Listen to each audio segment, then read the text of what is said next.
So, go ahead. Just one other thing too, to I see you, Megan. add to what Rich said, is that it was told to the community 48 hours before it was voted on at the school board. That's a problem.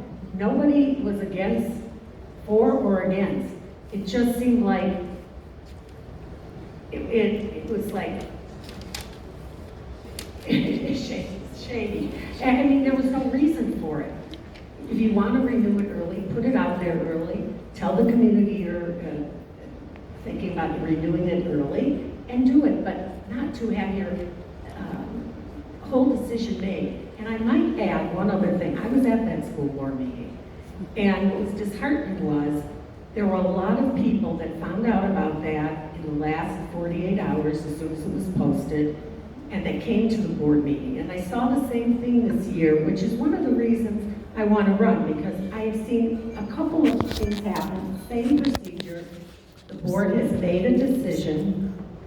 The public comes, they want to ask questions, they want to have things to say, and the board will let them talk, but I've heard the people ask, can you put this on hold for a couple of weeks?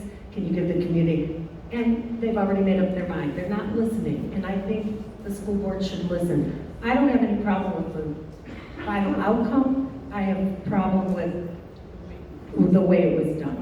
And so I'm going to get to Megan. So I think that's about the I'm going to get to transparency. Megan because she raised her hand, and also Megan. Here, I'll just.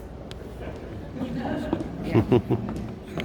Hey Megan, so you can answer that question, but also someone from the audience just wanted to, also jump in and say, obviously you voted to renew his contract. So explain why you wanted to renew his contract, and then also and do it so early. Okay. Yes. Thank you.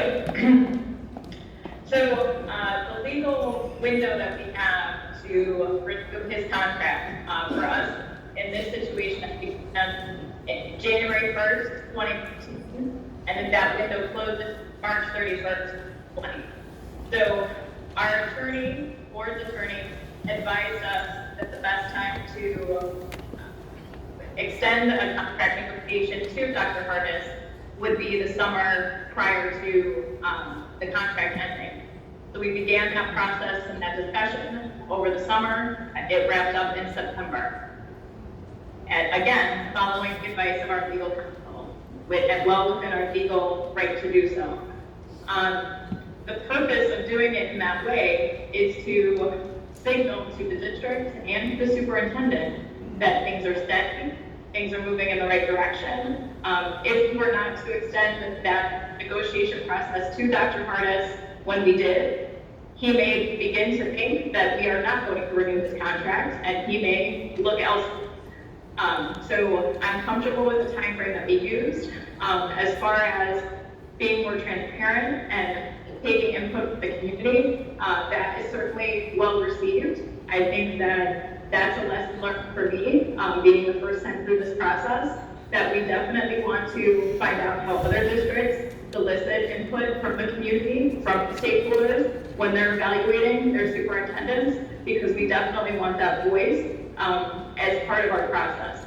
What I will say though to that point is, throughout our time on the board, we are always constantly receiving feedback about our schools, our superintendent, the administration, and so the feedback that we've heard over, for me, the last 10 months, for other members for years, that all is incorporated into the evaluation of the superintendent and is taken into account when we renew the contract.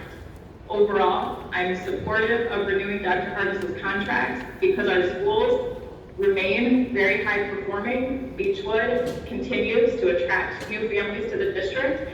Overall, we are very successful.